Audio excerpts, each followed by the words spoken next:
In this video, I am going to show you how to verify your Paysera account.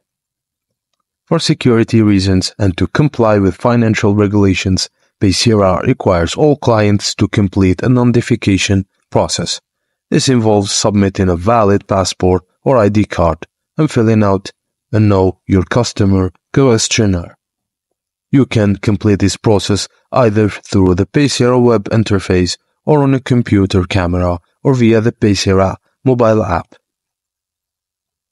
Open the Paysera app on your smartphone.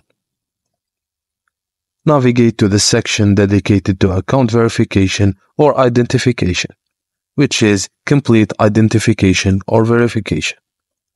Follow the prompts to start identification process. The app will guide you through each step.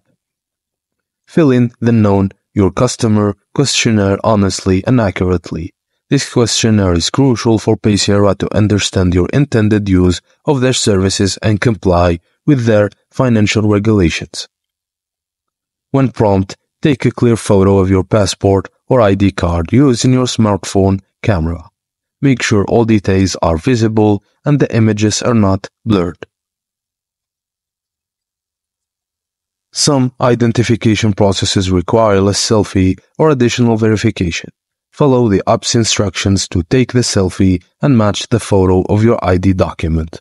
And that's it, guys, and now you have successfully verified your account on Paysera. Thank you guys for watching, and please don't forget to like and subscribe for more.